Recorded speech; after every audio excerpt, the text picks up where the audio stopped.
إن الحمد لله نحمده ونستعينه ونستغفره ونعوذ بالله من شرور أنفسنا ومن سيئات أعمالنا من يهده الله فلا مضل له ومن يضلل فلا هادي له وأشهد أن لا إله إلا الله وحده لا شريك له وأشهد أن محمدًا عبده ورسوله صلى الله عليه وعلى آله وصحبه وسلم تسليما كثيرا كثيرا أما بعد فإن خير الحديث كتاب الله وخير الهدي هدي محمد صلى الله عليه وسلم وشر الأمور محدثاتها وكل محدثة بدعة وكل بدعة ضلالة وكل ضلالة في النار.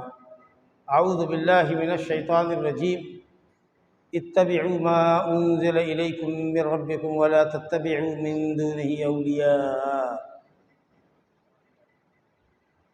اتبعوا ما أنزل إليكم من ربكم ولا تتبعوا من دونه أولياء قليلا ما تذكرون. وقال المولى جل وعلا: يا أيها الذين آمنوا أطيعوا الله وأطيعوا الرسول وأولي الأمر منكم فإن تنازعتم في شيء فردوه إلى الله والرسول إن كنتم تؤمنون بالله واليوم الآخر ذلك خير وأحسن تأويلا. وقال النبي المصطفى صلى الله عليه وسلم: تركت فيكم شيئين لن تضلوا بعدهما کتاب اللہ و سنتی. رواہ الحاکم باسناد صحیح. بزرگوں اور دوستوں، آج 5 ستمبر 2023 کو ہمارا ایک دعوتی جولہ، دعوتی ٹور تھا جو گوا پوکھر سے شروع ہو کر ناظر پور بلاہی ہوتے ہوئے رہیکا کی اس جامع مسجد میں جو لمبی سڑک ہے انشاءاللہ اختتام کو پہنچے گا. یہ ہمارے آج کے دعوتی جولہ کی، دعوتی ٹور کی آخری مجلس ہے. میں نے جو اس مجلس میں کلیدی آیت پیش کی ہے جس پر میں کچھ لفظ کرنا چاہتا ہوں، وہ یہ ہے کہ ہم اللہ کی نازل کردہ شریعت کی پیروی کریں اور دین میں جو چیزیں ثابت نہیں ہیں، جن کو ہم بدعات کہتے ہیں، جن کی کوئی اصل، کوئی دلیل شریعت میں نہیں ہے، ان چیزوں سے ہم پرہیز کریں. ہم سب جانتے ہیں کہ اللہ نے جو دین ہمارے لیے پسند کیا ہے وہ دین اسلام ہے، اور دین اسلام کی آخری جو شریعت ہے، کامل اور مکمل اور رہتی دنیا تک کے لیے باقی رہنے والی شریعت، ہم اس شریعت کے امانت دار ہیں. اللہ نے سب سے کامل اور مکمل شریعت کو اپنے سب سے برگزیدہ، افضل، اعلیٰ اور برتر نبی پر نازل فرمایا، یعنی محمد صلی اللہ علیہ وسلم. اور آپ کو افضل الکتب، تمام آسمانی کتابوں میں جو سب سے افضل ہے وہ نازل فرمائی، یعنی قرآن مجید، جو اگلی آسمانی کتابوں کی بھی تعلیمات کا خلاصہ پیش کرتی ہے، جو انبیاء سابقین کے تذکرے کرتی ہے، جو ہلاک شدہ قوموں کے واقعات تفصیل سے ہمارے لیے بیان کرتی ہے، جس میں اللہ رب العالمین کے اوامر اور نواہی بھی ہیں. یہ جو برگزیدہ نبی پر، افضل نبی پر اللہ نے افضل کتاب اتاری ہے، اور دین اسلام کا آخری ایڈیشن جو کامل اور مکمل ہے، رہتی دنیا تک کے انسانوں کی رہنمائی کرنے والی، زمانے کے تغیرات کا ساتھ دینے والی ہے، جتنی بھی تبدیلی آتی رہے زمانے کے اندر الحمدللہ سب کا حل قرآن میں اور نبی صلی اللہ علیہ وسلم کی سنت شریفہ میں موجود ہے۔ ایسی شریعت کے ہم اور آپ امین اور وارث ہیں، اور اسی وجہ سے ہم کو خیر امت کا لقب دیا گیا ہے۔ جس طرح ہمارے نبی خیر الرسول ہے، افضل الرسول ہے، ہماری ہدایت کے لیے نازل کی گئی کتاب افضل الکتب ہے، تمام کتابوں میں افضل ہے، ویسے ہی یہ امت افضل الامم ہے، خیر الامم ہے۔ یہ افضلیت ہماری باقی رہے گی کب؟ جب ہم اللہ تعالیٰ کی نازل کردہ شریعت کی پاسداری کریں، عقیدہ و عمل کے اعتبار سے اس کو مضبوطی سے تھامیں، قرآن اور سنت کا علم حاصل کریں، اس کے معانی اور مفہوم کو سمجھیں، اور اللہ اور اس کے رسول کی تعلیمات پر عمل کریں۔ اسی کو کہتے ہیں قرآن و سنت کا اتباع، قرآن و سنت کی پیروی کرنا۔ یہی دین کے دو بنیادی سرچشمے ہیں، قرآن اور حدیث۔ قرآن مجید کی حیثیت ہے ٹیکسٹ بک کی، اس میں تمام احکام تفصیل سے بیان نہیں کیے گئے، کہیں کہیں کچھ احکام کی تفصیل آئی ہے، لیکن اکثر احکام مجمل ہے۔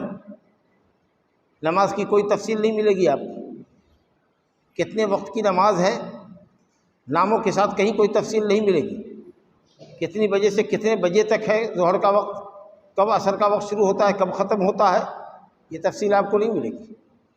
کون سی نماز کیا رکعت پڑھی جائے گی، اس کی بھی تفصیل نہیں ملے گی۔ وآتوا الزکوٰۃ کا حکم تو قرآن مجید میں درجنوں جگہ ملے گا، زکوٰۃ دو، لیکن کتنے مال میں کتنی زکوٰۃ دو یہ نہیں ملے گا آپ کو۔ اور اسی طریقہ سے دوسرے احکام اور مسائل دیکھ لیجیے، وہ تفصیل کہاں ہم کو ملے گی؟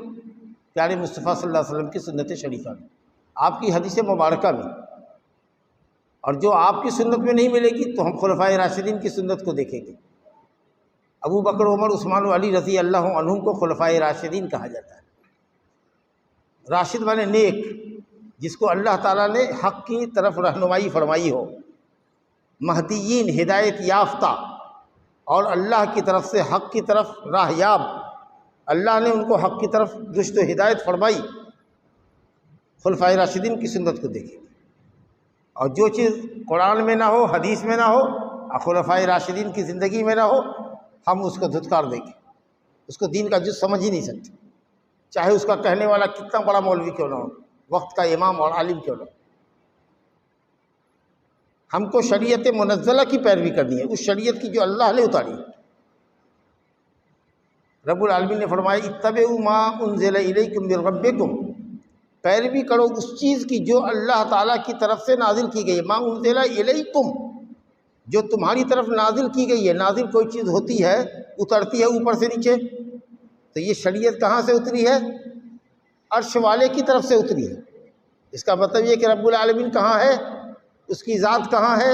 ساتوں آسمان کے اوپر اللہ کا عرش ہے، اس کے اوپر ہے اللہ کی ذات۔ باقی اللہ اپنے علم سے ہر جگہ موجود ہے، ہر چیز کو جان رہا ہے، ہر چیز کو سن رہا ہے، ہر آواز کو سن رہا ہے، ہر چیز کو دیکھ رہا ہے، جس کو دنیا کی نگاہ نہیں دیکھ سکتی، جس کو مشینوں سے بھی ہم نہیں دیکھ سکتے، اللہ اس کو عرش سے دیکھ رہا ہے۔ 7 طبق زمین کے نیچے اگر کوئی کیڑا رینگ رہا ہے، رب العالمین اس کو دیکھ رہا ہے۔ بھانت بھانت کی بولی بولنے والی مخلوقات ہے، سب کی بولی کو ایک ساتھ سن رہا ہے۔ کوئی بھی پتا کہیں کسی درخت کا نہیں گرتا ہے مگر اللہ اس کو دیکھ رہا ہے، اس کو جان رہا ہے۔ لا يعزب عنه مثقال ذرة في الارض ولا في السماء، ایک ذرہ بھی، ایک چونٹی کے برابر بھی کوئی مخلوق اللہ رب العالمین کی نگاہ سے اوجھل نہیں ہے۔ باقی اس کی ذات کہاں ہے؟ عرش کے اوپر۔ یہ عقیدہ کا مسئلہ ہے، مولانا نے اس کی طرف اشارہ کیا اپنے بیان میں ابھی، کہ اگر کوئی یہ کہے کہ اللہ تعالیٰ اپنی ذات سے ہر جگہ موجود ہے تو وہ کافر ہے، اسلام سے خارج ہے۔ بہت سے لوگوں کا یہ عقیدہ ہے کہ اللہ اپنی ذات سے ہر جگہ موجود ہے۔ خیر، تو منزل من اللہ، شریعت نازل کی گئی ہے، اور نازل جو کوئی چیز ہوتی ہے وہ اوپر سے نیچے اترتی ہے۔ نازل کرنے والا کون ہے؟ اللہ۔ تو اللہ اوپر ہے، تمام مخلوقات کے اوپر ہے۔ کیسے لوگ نہیں اس بات کو نہیں سمجھتے ہیں؟ اللہ کیسے آسمان میں ہو سکتا ہے؟ اللہ کیسے زمین پہ آ سکتا ہے؟ کیسے ہوگا؟ اللہ کے قدم رکھنے کی جو جگہ ہے، حضرت عبداللہ بن عباس مفسر قرآن کہتے ہیں، یہ جملہ مترجہ ہم کہہ رہے ہیں، بات ہماری لائن پر آئے گی، بیچ میں ایک فائدے کی بات آئی تو کہہ دیا، کہہ رہے ہیں کہ پاؤں رکھنے کی جگہ جو اللہ کے ہے وہ کرسی ہے، اور کرسی کتنی وسیع و عریض ہے، اللہ کہتا ہے وسع کرسیہ السماوات والارض، اللہ کی کرسی زمین و آسمان کو اپنے گھیرے میں لی ہوئی، یعنی پوری کائنات اللہ کی کرسی کے نیچے، اور وہ اللہ کے پیر رکھنے کی جگہ ہے، اور کرسی کی حیثیت اللہ کے عرش کے سامنے ایسی ہے جیسے چٹیل میدان میں کوئی گول چیز ہو، چوڑی، اس کو اب پھینک دیجیے آپ، چٹیل میدان جہاں تک آپ کی نگاہ کام کر رہی ہے، اس میں اگر اس چشمے کو پھینک دیجیے تو ڈھونڈنے والا ڈھونڈتا رہ جائے، ڈھونڈتا رہ جائے۔ تو جب کرسی پوری کائنات کو شامل ہے، گھیرے میں لی ہوئی ہے، اس کے نیچے ہے پوری کائنات، اور کرسی کی حیثیت عرش کے مقابلے میں ایک تنکے کی سمجھ لیجئے، تو عرش الہی کتنی بڑی چیز، اور اس کے اوپر رب العالمین ہے، تو کیسے کوئی مخلوق رب العالمین کے لیے کافی ہو سکتی ہے؟ اس لیے اللہ رب العالمین کے عرش کے نیچے زمین پر ہونے کا کوئی مطلب ہی نہیں۔ اب ایک حدیث ہے کہ اللہ عرش پر ہوتے ہوئے بھی رات کے آخری تہائی پہر میں نچلے آسمان پر ہوتا ہے، اور وہاں سے آواز لگاتا ہے کوئی روزی کا طالب ہے، کوئی شفا کا طالب، تو اللہ عرش پر بھی ہوتا ہے اور اللہ نچلے آسمان پر بھی ہوتا ہے۔ اپنے اوپر قیاس مت کیجیے گا کہ اگر آپ چھت کے اوپر ہیں تو نیچے کیسے ہو سکتے ہیں۔ اللہ کی شان عالی ہے، نرالی ہے، وہ عرش کے اوپر ہوتے ہوئے بھی نچلے آسمان پر ہوتا ہے، کیسے؟ اس کا سوال مت کیجیے۔ صحابہ کرام نے کہاں پوچھا نبی صلی اللہ علیہ وسلم سے کہ اللہ عرش کے اوپر ہے تو نچلے آسمان پر کیسے اترتا ہے وہ؟ کیسے کا سوال کرو گے گمراہ ہو جاؤ گے، اس لیے امتیں گمراہ ہو گئی۔ جو نبی پاک صلی اللہ علیہ وسلم نے فرما دیا کہ اللہ عرش کے اوپر ہے، قرآن لکھا اللہ عرش کے اوپر ہے، وہی نبی کہہ رہے ہیں کہ اللہ تعالیٰ نچلے آسمان پر آتا ہے، حقیقی نزول فرماتا ہے، کیسے کا سوال مت کرو۔ صحابہ نے نہیں کیا، یہیں سے منطق فلسفہ پڑھنے والوں نے جہاں منطق لگائی کیسے، تو مخلوق پر قیاس کیا، تو کہا کہ تو اللہ کی صفت مخلوق سے مشابہ ہو گئی۔ کسی نے کہا اس جھنجھٹ سے پاک ہونے کے لیے کہہ دو کہ اللہ تعالیٰ کہیں ہے ہی نہیں، وہ ہر جگہ موجود ہے، اور نہیں ہے تو کہیں نہیں ہے، انکار ہی کر دیا۔ ارے ہم اہل سنت والجماعت کے لوگ ہیں، قرآن و حدیث والے لوگ ہیں۔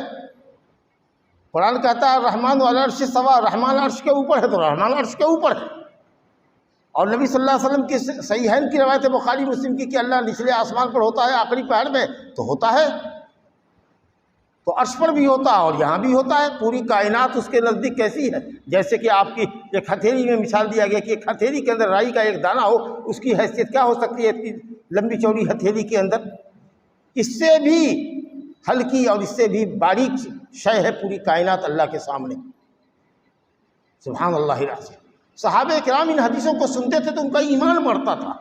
ہم لوگ کٹاؤچ کرتے ہیں، بحث کرتے کیسے اللہ عرش کے اوپر ہے، کیا اس پر بیٹھ کے ہے؟ پھر وہ ہے اوپر تو پھر نیچے کیوں آتا ہے؟ اگر نیچے آتا تو اس کا عرش خالی ہو گیا، کبھی عرش خالی نہیں ہوتا، کبھی اللہ کا عرش خالی نہیں ہوتا، اور جب وہ نچلے آسمان پر ہوتا ہے تو عرش پر بھی ہوتا ہے، وہ نچلے آسمان پر بھی ہوتا ہے۔ کیسے کا سوال کرو گے گمراہ ہو جاؤ گے۔ شریعت کی پیروی کرو، شریعت کے علاوہ منطق فلسفہ والے کی پیروی مت کرو، جو دین کے اندر اپنی عقل گھسیڑتے ہیں، جو اپنی ناقص عقل سے اللہ اور اس کے رسول کے کلام پر اعتراض کرتے ہیں، قرآن اور حدیث کو ٹکراتے ہیں۔ تو شریعت منزلہ جو شریعت اللہ نے نازل کی ہے، اس شریعت کی پیروی کیجیے، اور نازل کردہ شریعت کیا ہے؟ قرآن اور حدیث۔ اللہ نے قرآن کو نازل کیا اور اللہ نے حدیث کو بھی نازل کیا۔ وَأَنزَلْنَا إِلَيْكَ الذِّكْرَ لِتُبَيِّنَ لِلنَّاسِ مَا نُزِّلَ إِلَيْهِمْ، اور اللہ نے فرمایا وَمَا يَنطِقُ عَنِ الْهَوَىٰ إِنْ هُوَ إِلَّا وَحْيٌ يُوحَىٰ، میرا نبی اپنی طرف سے کچھ نہیں بولتا، جو اللہ کی طرف سے وحی اترتی ہے، جو پیغام اترتا ہے، اسی پیغام کو تمہارے سامنے پیش کرتا ہے۔ اس لیے رب العالمین نے فرمایا کہ قرآن اور حدیث کی پیروی کرو، یہی دو چیز اللہ تعالیٰ کی طرف سے نازل کرتا ہے۔ وَلَا تَتَّبِعُوا مِن دُونِهِ أَوْلِيَاءَ، اور اللہ کے سوا دوسرے کی پیروی نہ کرو، دوسرے کو ولی نہ بناؤ، دوسرے کو کارساز نہ سمجھو۔ اور اس کی بات مانو اللہ رسول کے مقابلے میں۔ اگر دوسرے کی بات مانتے ہو تو یہ سمجھا جائے گا کہ تم نے اللہ اور اس کے رسول کو چھوڑ کر دوسرے کو اپنا ولی اور دوست بنایا ہے۔ اللہ کی دوستی منظور نہیں ہے تم کو، رسول کی دوستی منظور نہیں ہے۔ جس کسی کی اطاعت کر رہے ہو تم نے اسی کو اپنا دوست بنایا ہے یا اسی کو اپنا کارساز سمجھ رہے ہو۔ اب اتنی واضح بات اللہ نے کہہ دی اور اس کے باوجود تم سمجھ نہیں رہے ہو۔ قلیلا ما تذکرون، بہت کم نصیحت حاصل کرتے ہو۔ تو معلوم یہ ہوا کہ ہم کو شریعت منزلہ کی قرآن اور حدیث کی پیروی کرنی ہے۔ بڑی ترغیب آئی ہے اس سلسلے میں، شریعت کے اندر بہت بڑی ترغیب آئی ہے۔ ایک آیت اور میں نے پڑھی ہے آپ کے سامنے، سورہ نساء کی، یا ایھا الذین آمنوا اطیعوا اللہ واطیعوا الرسول واولی الامر منکم، اے ایمان والو اللہ کی اطاعت کرو، یعنی اللہ کی کتاب کی پیروی کرو، واطیعوا الرسول، اور رسول اللہ صلی اللہ علیہ وسلم کی پیروی کرو، یعنی نبی صلی اللہ علیہ وسلم کی سنت کی پیروی کرو۔ جو آپ نے فرمایا ہے، جو آپ نے کر کے دکھایا ہے، اور جو آپ کی موجودگی میں یا آپ کی غیر موجودگی میں کسی نے کیا اور نبی صلی اللہ علیہ وسلم کو معلوم ہوا اور آپ نے اس پر انکار نہیں کیا، اس کو سنت تقریری کہتے ہیں۔ تو قولی سنت، اور جو کیا آپ نے وہ فعلی سنت، اور جو صحابہ نے آپ کی غیر موجودگی میں کیا یا موجودگی میں کیا اور آپ خاموش رہے، آپ کو معلوم ہوا اور آپ خاموش رہے، تو نبی کا خاموش رہنا یہ رضامندی کی دلیل ہے، کیونکہ اگر غلط ہوتا تو نبی کبھی بھی باطل پر اور غلط پر خاموش نہیں ہو سکتے تھے۔ تو اللہ کی پیروی کرو یعنی کتاب اللہ کی پیروی کرو، رسول کی پیروی کرو، اطاعت کرو، یعنی نبی صلی اللہ علیہ وسلم کی سنت کی پیروی کرو۔ اور جو تم میں حکم والے ہیں، جو تمہارے مسلم حکمراں ہیں اور جو تمہارے علماء ہیں، ان کی بھی پیروی کرو۔ لیکن آپ دیکھ رہے ہیں یہاں پر اطیعوا نہیں لایا گیا، اطیعوا اللہ و اطیعوا الرسول و اولی الامر منکم، اور جو امر والے ہیں، حکم والے ہیں، آرڈر دینے والے ہیں، اور اطیعوا نہیں آیا۔ اس کا مطلب یہ ہوا کہ حاکم ہو یا ہمارے علماء ہوں، ان کی وہی بات ہم مانیں گے جو اللہ اور اس کے رسول کے مطابق ہوگی۔ ہمارا اسلامی حکمراں کیوں نہیں ہو، ہم تو اسلامی حکمراں کے تحت نہیں ہیں، لیکن جہاں اسلامی حکمراں ہیں ان کی بات بھی اور ہمارے جو علماء ہیں ان کی بات بھی اگر قرآن اور حدیث سے ٹکرائے گی، صحابہ کرام کے سیرت سے یا ان کے حکم سے یا ان کے عمل سے ٹکرائے گی، قسم اللہ کی اگر ہم مومن رہنا چاہتے ہیں تو ہم کو اس مولوی کی بات کو، اس عالم کی بات کو، اس حاکم کی بات کو چھوڑنا پڑے گا۔ پکڑیں گے ہم کس کی بات کو؟ اللہ اور اس کے رسول کی بات۔ ہم سے سوال یہی ہوگا کہ تم کس کی پرستش کرتے تھے اور تم نے نبیوں کے ساتھ کیا سلوک کیا، اپنے رسول کے ساتھ کیا سلوک کیا، کس کی عبادت کی اور کس کی پیروی کی، اس کا سوال ہوگا۔ تو اگر نبی کے علاوہ کی پیروی کی ہوگی تو اسی کا نام لوگے اللہ کے ہاں، فلاں مولوی کی پیروی کی۔ اور جو نبی کا پیروکار ہے وہ کہے گا ہم نے محمد صلی اللہ علیہ وسلم کی پیروی کی۔ اور عبادت کس کی تو اے اللہ تیری عبادت کی، تیرے علاوہ کسی کی نہیں کی۔ اور کس کی پیروی کی؟ تو تیری عبادت تیرے نبی کے بتائے ہوئے طریقے کے مطابق کی۔ چلو کامیاب۔ اللہ نے اپنی عبادت کا طریقہ اور اپنی شریعت کو برتنے پرکھنے اور آپ کو عمل کر کے بتانے کے لیے ہی تو نبی کو بھیجا۔ اگر آپ نبی کے طریقے سے ہٹ کے زندگی گزاریں گے تو آپ کی عبادت کے اوپر قبول ہوگی۔ اس کے بعد اللہ فرماتا ہے فَإِن تَنَازَعْتُمْ، اگر تم آپس میں لڑ پڑو، جھگڑ پڑو، اے مولویو، اے حاکموں، کس کی بات صحیح ہے، زید کی کہ عمر کی؟ تو اللہ کہتا ہے فَرُدُّوهُ إِلَى اللَّهِ وَالرَّسُولِ، پلٹاؤ اس کو اللہ کی طرف اور رسول کی طرف۔ اللہ کی طرف پلٹانے کا مطلب اللہ کی کتاب کی طرف، اور رسول کی طرف پلٹانے کا مطلب جب رسول اللہ صلی اللہ علیہ وسلم زندہ تھے تو آپ کی عدالت میں لے جاؤ کہ یا رسول اللہ ایسا ایسا قضیہ ہے، ایسا ایسا معاملہ ہوا ہے، اور آپ کی بات، آپ کی شریعت محفوظ ہے، حدیث محفوظ ہے، اس کے جاننے والے علماء موجود ہیں، عالموں کے پاس جاؤ اور کہو کہ یہ قرآن کیا کہتا ہے، حدیث کیا کہتی ہے، اس کے مطابق ہمارا فیصلہ کر دیجیے۔ ان کنتم تؤمنون باللہ والیوم الآخر، اگر تم اللہ اور آخرت پر ایمان رکھنے والے ہو تو تم پر یہ لازم ہے، اور اگر ایسا تم نہیں کرتے ہو، اللہ اور اس کے رسول کا کہاں نہیں مانتے یا اپنے اختلافی مسئلے کا حل قرآن اور حدیث سے نہیں لیتے اور اس کو قبول نہیں کرتے، تو تمہارے ایمان پر بڑا سوالیہ نشان کھڑا ہو جائے گا۔ اس سے اچھی بات اور کیا ہوگی؟ اللہ کی بات مانو، رسول کی بات مان لو، جھگڑا ختم ہمارا تمہارا۔ اور اس طرح کی آیتیں قرآن مجید میں آپ کو متعدد آیتیں اور بھی جگہ ملیں گی۔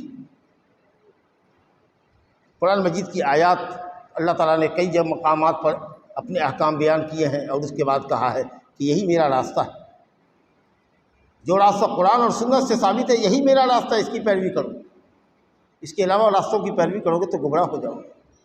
بہت سی آیات ہیں، وقت مختصر ہے اس لیے ہم بات کو سمیٹ رہے ہیں، حدیثیں بھی بہت ہیں۔ نبی کریم صلی اللہ علیہ وسلم نے فرمایا علیکم بسنتی وسنت الخلفاء المہدیین الراشدین تمسکوا بہا وعضوا علیہا بالنواجذ۔ پیارے نبی صلی اللہ علیہ وسلم فرماتے ہیں کہ اے لوگوں، میری سنت کو لازم پکڑو اور میرے بعد ہدایت یافتہ، نیکی اور حق کی طرف راہ یافتہ ہمارے خلفاء کی پیروی کرو۔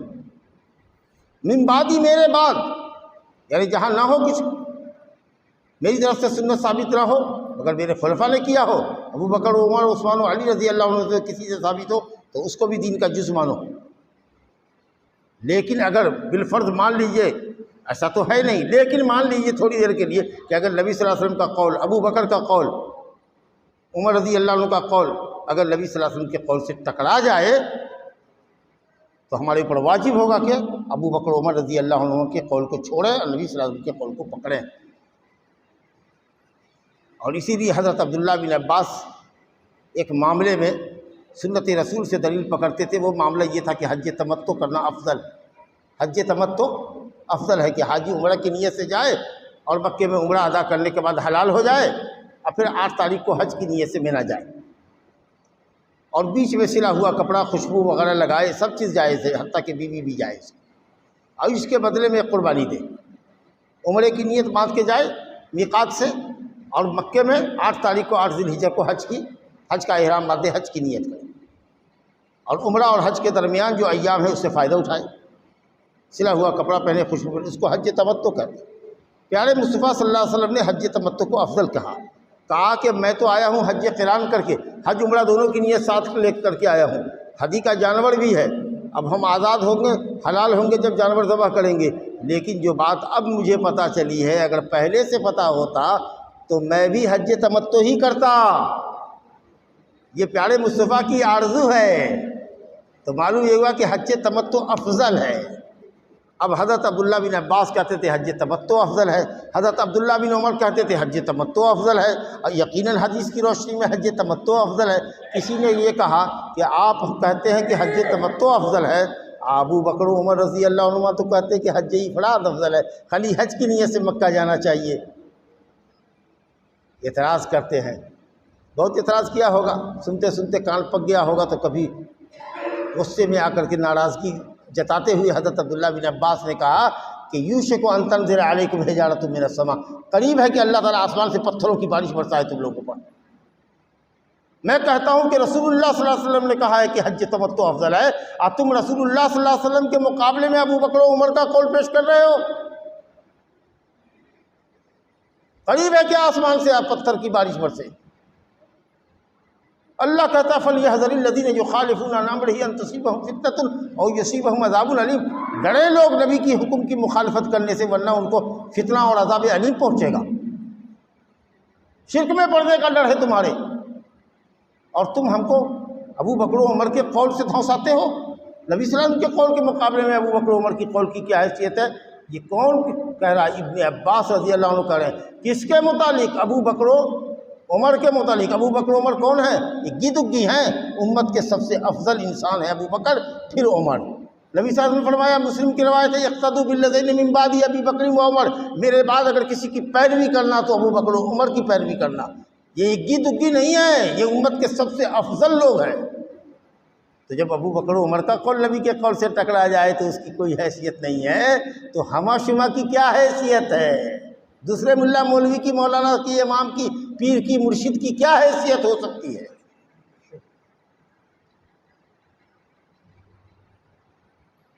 اور حضرت عبداللہ بن عمر کو کسی نے کہا کہ آپ کہتے ہیں حج تمتع افضل ہے، اور آپ کے ابا حضور حضرت عمر بن خطاب تو کہتے کہ حج افراد افضل ہے، تو کہا کہ اچھا یہ بتاؤ تو میرے باپ کی بات مانے گا کہ رسول کی بات مانے گا؟ بیٹا کہہ رہا ہے کہ میرے باپ کا حکم پیروی کے زیادہ لائق ہے کہ رسول اللہ صلی اللہ علیہ وسلم کا حکم پیروی کے زیادہ لائق ہے؟ چپ ہو گیا، گم ہو گیا۔ ہوتے ہوئے مصطفیٰ کی گفتار مت دیکھ کسی کا قول و کردار۔ حضرت رسول اللہ صلی اللہ علیہ وسلم نے حجۃ الوداع کے موقع پر فرمایا تھا ترکت فیکم شیئین، اے لوگوں دو چیز چھوڑ کے جا رہا ہوں، اگر مضبوطی سے پکڑے رہے نا اس کو کبھی گمراہ نہیں ہوگے، اور گمراہ کیا ہم تو کہتے ہیں کبھی کمزور بھی نہیں ہوگے، متحد رہو گے، متحد۔ اور اگر مسلمان متحد رہا جب تک ساری دنیا پر حکومت کرتا رہا، اور جب سے مسلمانوں کا شیرازہ بکھر گیا، گروہوں میں مسلمان تقسیم ہو گئے، مسلکی گروہوں میں تقسیم ہو گئے، سلوک کے نام پر کوئی چشتی بن گیا، کوئی قادری بن گیا، کوئی سہروردی بن گیا، کوئی نقش بندی بن گیا، کوئی محمدی نہیں بنا، حنفی شافعی حنبلی مالکی بن گیا، لیکن محمدی نہیں بنا، اہل الحدیث نہیں بنا، اہل السنہ والجماعہ نہیں بنا۔ ایسا نہیں بنا کہ اگر کسی امام نے یا ائمہ دین نے جو اہل سنت والجماعت کے ہی ائمہ ہیں، اگر ان کا کوئی قول حدیث اور قرآن سے ٹکراتا ہو تو اللہ کے نبی کی بات پر عمل کریں، قرآن پر عمل کریں، نبی کی بات پر عمل کریں، خود اس امام کی بات پر عمل کریں جس کی پیروی ہم کر رہے ہیں۔ ان اللہ کے بندوں نے بھی یہی کہا ہے کہ اگر میری بات نبی کی بات سے ٹکرا جائے تو ہماری بات پر عمل مت کرنا۔ اب کیسی وفاداری کر رہے ہیں امام ابو حنیفہ سے، امام شافعی سے؟ کتنے مسائل ہیں جس میں حضرت امام ابو یوسف اور امام محمد رحمۃ اللہ علیہ نے ابو حنیفہ کا ساتھ چھوڑ دیا؟ کتنے مسائل ہیں جس میں شافعی المسلک علماء نے چھوڑ دیا؟ کتنے مسائل ہیں جس میں مالکیوں نے چھوڑ دیا؟ جی علامہ ابن العربی مالکی بہت بڑے مالکی ہیں، مالکیہ کا مسلک ہے کہ جنازہ غائبانہ کسی بھی میت کا نہیں پڑھا جا سکتا، نہیں کسی بالکل نہیں پڑھا جا سکتا۔ تب نجاشی کا جنازہ جو پڑھا تھا تو حضرت امام مالک کہتے ہیں کہ وہ نبی صلی اللہ علیہ وسلم کے ساتھ خاص تھا، قبر شریف لے آئی گئی تھی مدینہ سے، مدینہ لے آئی گئی، دوری سمیٹ دی اللہ تعالیٰ نے ہزاروں میل کی۔ کہاں؟ حبشہ میں وہ آدمی انتقال کیا، اصحمہ نجاشی جو تھا مسلمان، جس نے مسلمانوں کو پناہ دیا تھا حیت حبشہ میں، اس کی موت ہوئی تو کہا امام مالک رحمۃ اللہ علیہ کہ قبر کو لے آیا گیا، دوری سمیٹ دی گئی۔ حضرت محمد صلی اللہ علیہ وسلم دیکھ رہے ہیں، اس کو نماز پڑھ رہے ہیں۔ علامہ ابن العربی کہتے ہیں کہ بات تو بڑی اچھی آپ کر رہے ہیں، اللہ ہر چیز پر قادر ہے، حبشہ کو لے آ سکتا ہے مدینہ، نجاشی کی قبر کو اٹھا کر کے لے آ سکتا ہے نبی کے لیے مدینہ، اور نبی کی شان بھی اتنی اونچی ہے کہ ان کے لیے یہ بھی کیا جا سکتا ہے، لیکن یہ تو خوش فہمی کی باتیں ہیں۔ دلیل ہے کہیں آقا نے نبی صلی اللہ علیہ وسلم نے فرمایا ہے کہ میرے لیے نجاشی کی قبر لے آئی گئی، زمین سمیٹ دی گئی، سکیڑ دی گئی، قبر لے آئی گئی، یہ کہا ہے؟ تو اگر نہیں کہا ہے، جو بات ثابت نہیں ہے وہ آپ کیوں تعویل کر رہے ہیں؟ یہ کون کر رہے ہیں؟ امام ابن العربی مالکی۔ سوچیے، حضرت امام ابن خزیمہ رحمۃ اللہ علیہ کہتے امام شافعی کا مسئلہ ہے کہ 2 رکعت کے بعد جب تحیات کے بعد اٹھیں تو آپ رفع الیدین کرتے ہوئے نہ اٹھیں، 2 رکعت کے بعد تیسری رکعت کے لیے ہم لوگ رفع الیدین کرتے ہیں نا، وہ کہتے ہیں امام شافعی کہ نہ کرو۔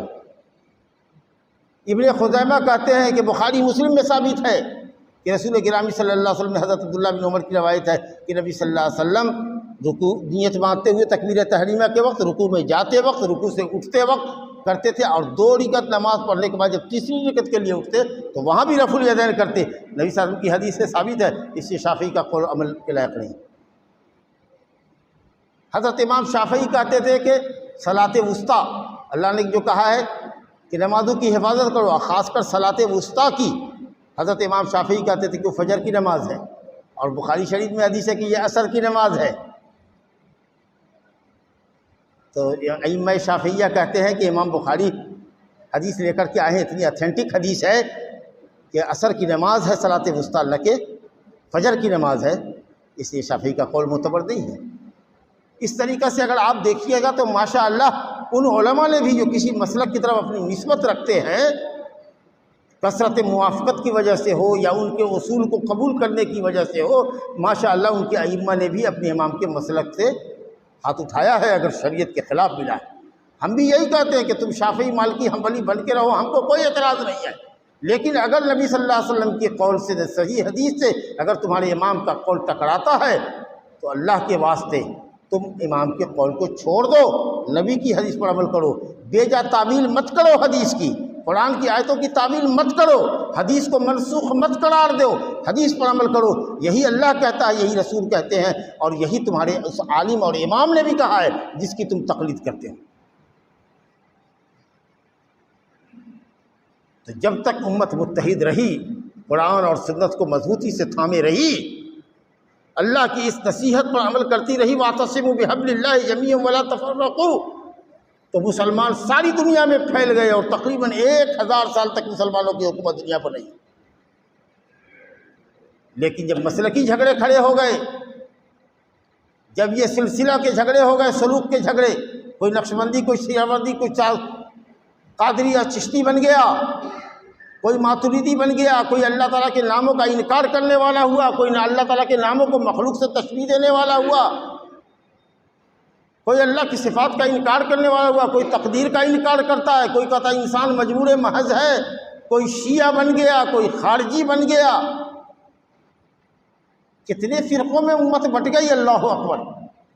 تو جب بکھر جائیں گے آپ، ایک بستی میں اگر 4 گروپ ہو جائے گا، اتحاد نہیں رہے گا تو بستی درست نہیں ہوگی، یہ امت کیسے درست ہو سکتی ہے؟ حضرت امام مالک رحمۃ اللہ علیہ کہتے تھے کہ امت کبھی بھی درست نہیں ہو سکتی جب تک کہ اس طریقے پر نہ آ جائے جس طریقے پر امت کے اگلے لوگ تھے، صحابہ اور تابعین تھے۔ اور صحابہ تابعین کس طریقے پر تھے؟ اللہ کی کتاب اور نبی کے طریقے پر تھے، نبی کی سنت کے طریقے پر تھے۔ لن يصلح آخر هذه الامة الا بما صلح به اولها، امت کا آخری طبقہ کبھی بھی درست نہیں ہو سکتا جب تک کہ اس طریقے کو لازم نہ پکڑے جو طریقہ حضرت محمد مصطفیٰ صلی اللہ علیہ وسلم کے زمانے سے قریب کے لوگوں نے اختیار کیا تھا، یعنی قرآن و حدیث کو۔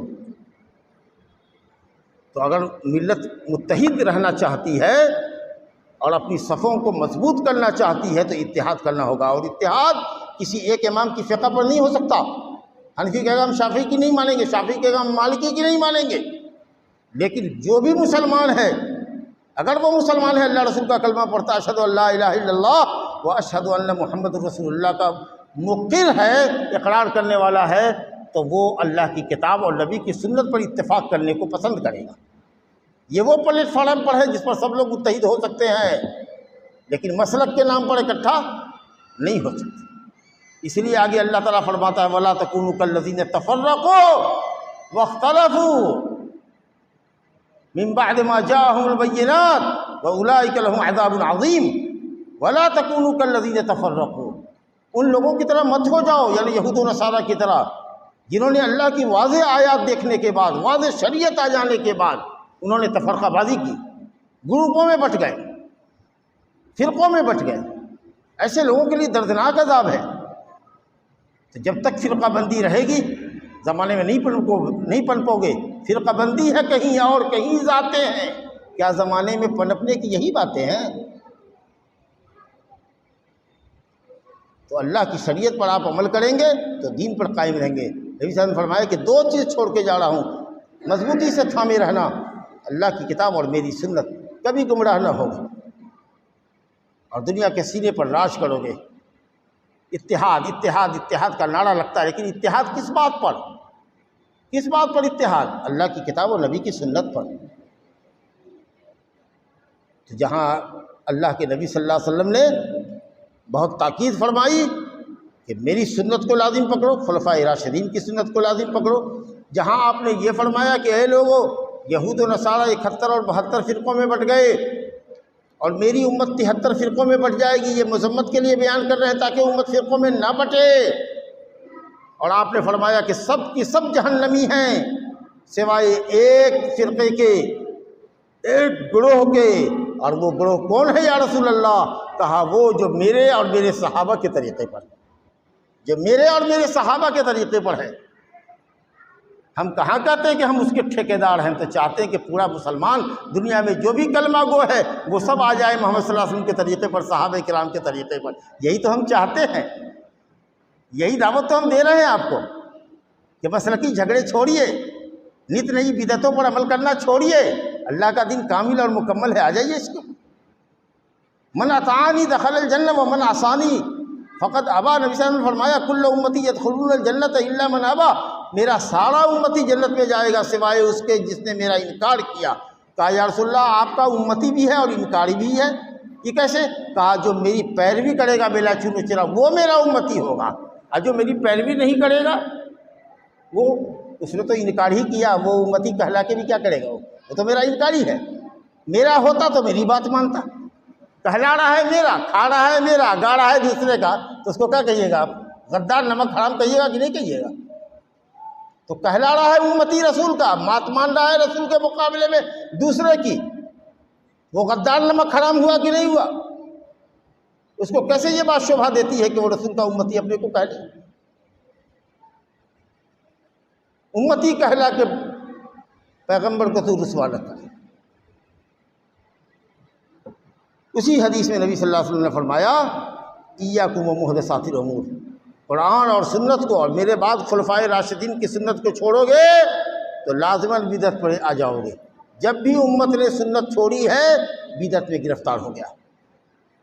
آگے فرمانا ہے خبردار خبردار، دین کے نام پر بہت سی بدعتیں ہوں گی، جو دیکھے گا، جو زندہ رہے گا میرے بعد وہ امت میں بڑے اختلافات دیکھے گا۔ اختلاف کتنے ہیں آپ دیکھ رہے ہیں نا، ایک جھلک میں نے پیش کی، کتنے گروہ ہیں، کتنے فرقے ہیں۔ تو اس فتنے کے وقت میں گروہ بندی کے زمانے میں نبی صلی اللہ علیہ وسلم نے فرمایا کہ میری سنت کو، میرے خلفائے راشدین کی سنت کو لازم پکڑو، مضبوطی سے پکڑو۔ آخری چہ جو ہوتا ہے، ڈاڑھ، آخری ڈاڑھ، ناجزہ کی جمع ہے، آخری دانت کی جو آخری چہ ہے، اس سے کسی چیز کو اگر پکڑا جائے تو گرفت کتنی مضبوط ہوگی، اتنی مضبوطی سے پکڑو۔ سامنے والے دانت سے کوئی چیز پکڑو گے ایک جھٹکے میں کوئی نکال لے گا، لیکن اگر کس کے جبڑے سے دبا رکھا ہے تو مشکل ہے۔ کہا کہ ایسے پکڑو مضبوط کہ کوئی ملا مولوی ہلا نہ پاوے تم کو، قرآن حدیث کی راہ سے ہٹا نہ جائے، اتنا مضبوط اپنے عقیدے اپنے عمل کو رکھو۔ بھائی آپ جس بات کی طرف بلا رہے ہیں یہ کیا قرآن میں ہے، حدیث میں ہے تو دیجئے، اور اگر نہیں ہے تو معاف کیجیے۔ اتنا مضبوط جب تک عقیدہ عمل نہیں ہوگا تمہارا، جیسے کہ کوئی چاہ سے کسی چیز کو مضبوطی سے پکڑتا ہے۔ دنیا میں اتنے فاسد اور گمراہ دائی لوگ ہیں اور اتنی چکنی چپڑی باتیں کرنے والے ہیں کہ اگر آپ ان کو سنیں گے اور اگر آپ کا علم پختہ نہیں ہے تو سیدھے جہنم میں ڈھکیل دیں گے آپ۔ اتنی چکنی چپڑی باتیں کریں۔ شیطان ان کا معلم ہے، عقلی دلیل ان کو سکھاتا ہے، قرآن حدیث میں دلیل نہیں ہے۔ ایسا ٹیڑھا میرا استدلال کرے گا قرآن اور حدیث سے کہ قسم اللہ کی، نبی کو بھی وہ استدلال نہیں سوجھا، خلفائے راشدین کو بھی نہیں سوجھا، وہ چیزیں انہوں نے نہیں کی، لیکن بعد کے مولویوں کو 400 سال کے بعد وہ استدلال سوجھا، جس پہ قرآن اترا اس نے وہ بات نہیں سمجھی جو سمجھا بعد کے مولویوں نے۔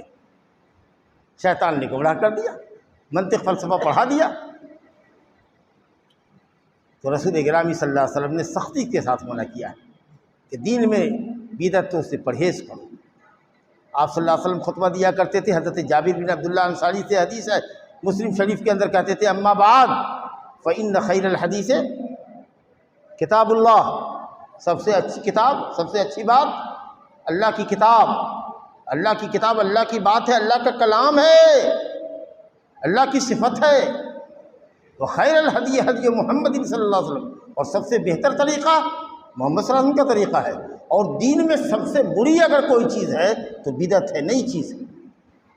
ہر نئی چیز دین میں جس کی کوئی دلیل نہ ہو شریعت میں وہ بدعت ہے۔ ہر نئی چیز جس کو ثواب سمجھ کے آپ کر رہے ہیں یا دنیا کر رہی ہے اور قرآن حدیث میں اس کی دلیل نہیں ہے وہ بدعت ہے، لیکن جس کی دلیل موجود ہے الحمدللہ وہ بدعت نہیں ہے۔ اب کچھ لوگ کہتے ہیں کہ بدعت اچھی بھی ہوتی ہے، بدعت خراب بھی ہوتی ہے۔ کہتے ہیں حضرت عمر فاروق نے کیسے کہا تھا تراویح قائم کر دیا تھا حضرت ابی بن کعب رضی اللہ عنہ، حضرت ابی بن کعب رضی اللہ عنہ کی امامت میں لوگوں کو اکٹھا کر دیا تراویح کے لیے، اور کہا نعمت البدعۃ ھذہ، اچھی بدعت میں نے کی ہے۔ یہ کون سی بدعت مراد تھی؟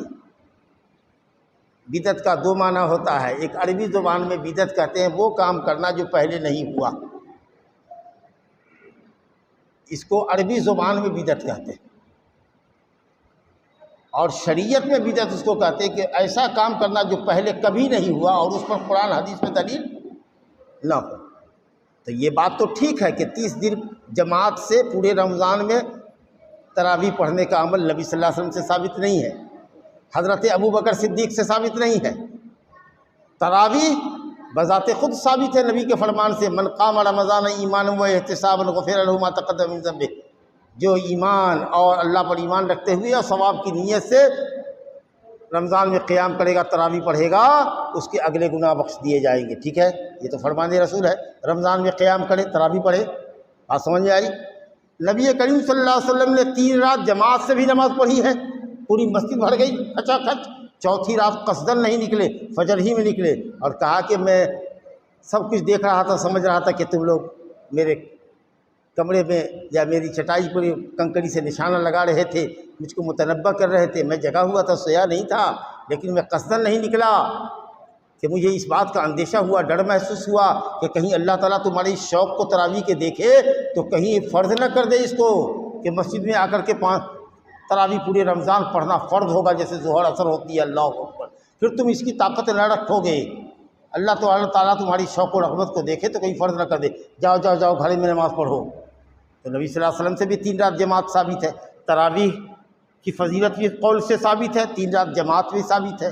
لیکن حضرت عمر فاروق نے کیا کیا؟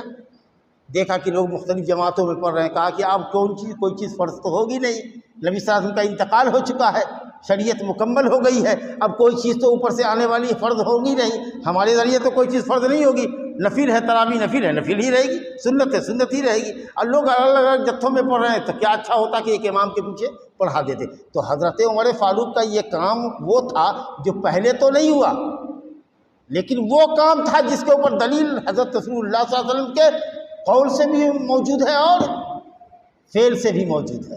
تو بدعت کیسے ہوئی؟ تو اس لیے وہاں پر بدعت عربی زبان میں بدعت کا جو معنی ہوتا ہے وہ ہے، شریعت میں بدعت وہ ہوتی ہے جس پہ دلیل نہ ہو، اور تراویح پہ دلیل موجود ہے۔ تو یہ لوگ اگر یہ کہیں کہ بدعت اچھی بھی ہوتی ہے اور بدعت خراب بھی ہوتی ہے، ہرگز نہیں۔ نبی صلی اللہ علیہ وسلم فرمایا کل بدعت ضلالہ، کل بدعت ضلالہ۔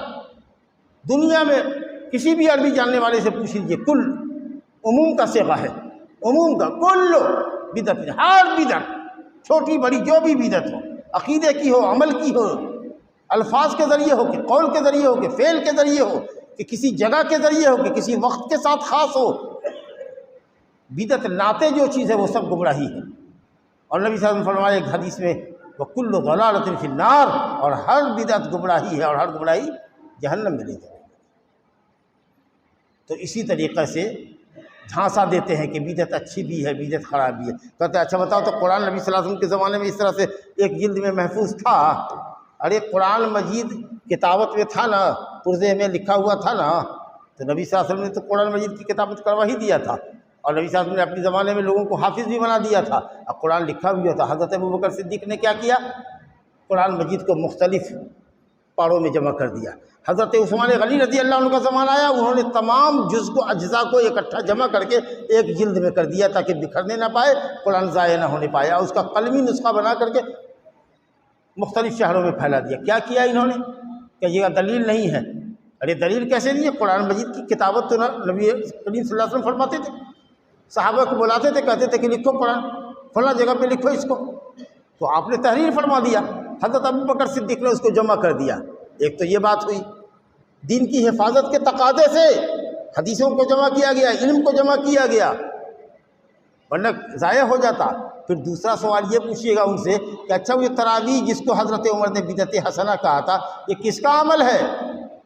خلیفہ راشد کا کہ تمہارے مولوی کا، باپ دادا کا؟ کہے گا نا خلیفہ راشد کا، تو کہیے گا کہ نبی صلی اللہ علیہ وسلم تو خود ہی فرمایا ہے کہ میری سنت اور میرے بعد میرے خلفائے راشدین کی سنت، تو یہ تو خلیفہ راشد حضرت عمر کی سنت ہے، یہ بدعت کہاں ہوئی رہے؟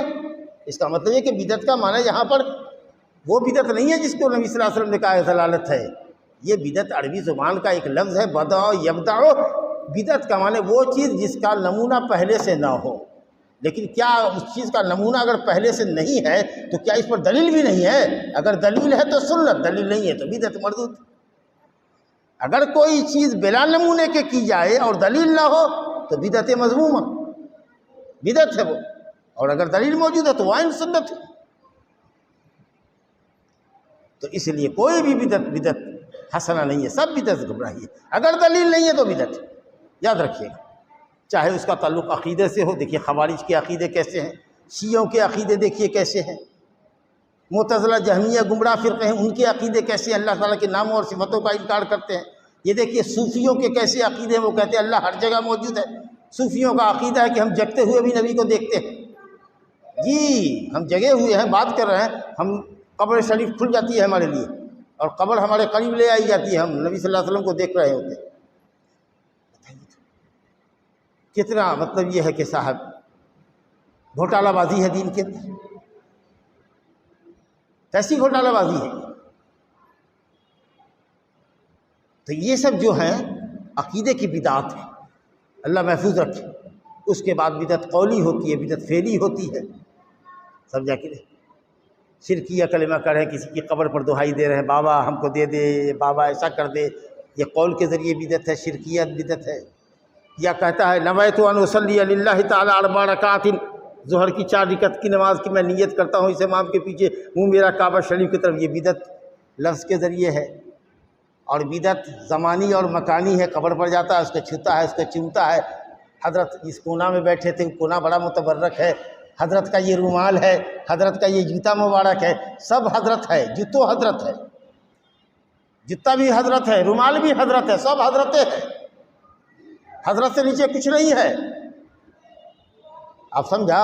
اس درخت کے پیچھے ٹیک لگاتے تھے حضرت، اب پڑھاتے تھے، وہ درخت کا چھلکا بھی اتنا بابرکت ہے کہ چبا گیا سب، پتا تو پتا، چھلکا بھی چبا گیا، نوچ کے لے گیا، کہ حضرت اس پیڑ پر ٹیک لگاتے تھے، حضرت اس کونا میں بیٹھتے تھے، حضرت اس چشمے سے غسل اور وضو کرتے تھے، جی وہ پانی ہو گیا متبرک۔ کیا ہے؟ گھوٹالہ تو ہے دین میں، اور کیا ہے؟ حضرت ابوبکر صدیق کہاں بیٹھے تھے؟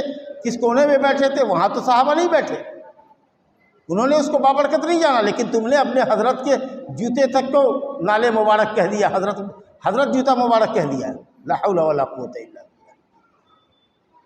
تو قبروں پر جا کے دیکھ لیجئے تماشا، اور حضرت کی جگہوں پر دیکھ لیجئے، جہاں جہاں حضرت بیٹھا کرتے تھے، یہاں حضرت بیٹھے، وہاں حضرت بیٹھے، یہاں پیشاب کیا، وہاں پیخانہ کیا، وہاں سوئے، وہاں جگہ، اب سب جگہ متبرک ہو گئی۔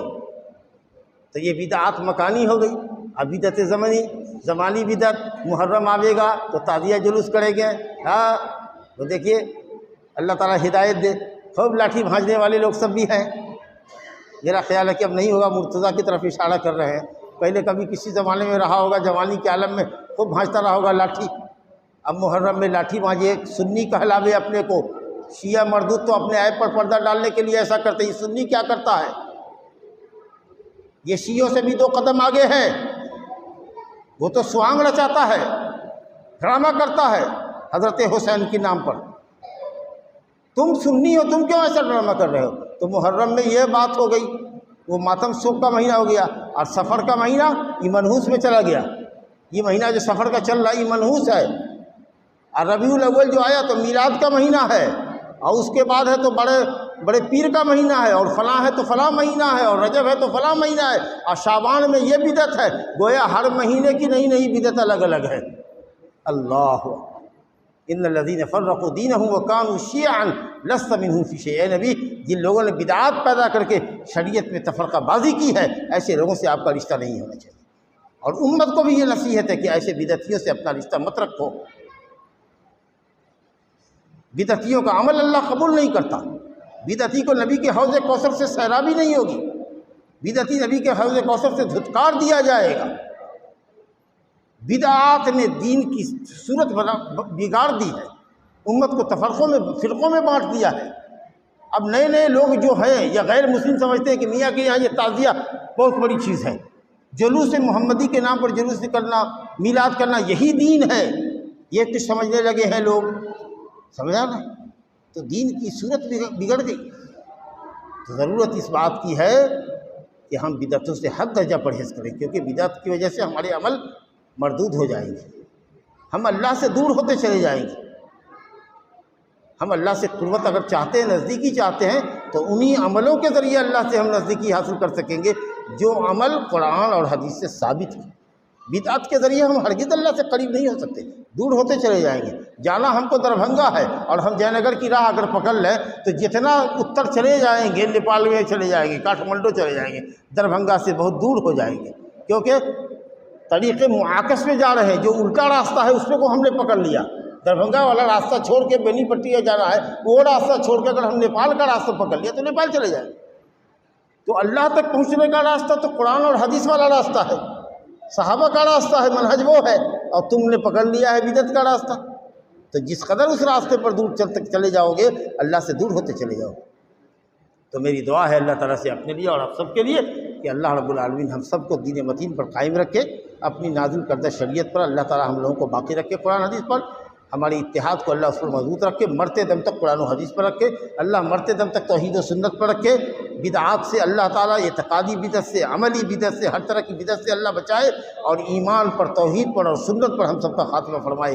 انہ تعالی سمیع مجیب، وصلی اللہ وسلم وبارک علی نبینا محمد وآلہ وصحبہ اجمعین، وآخر دعوانا الحمد للہ رب العالمین۔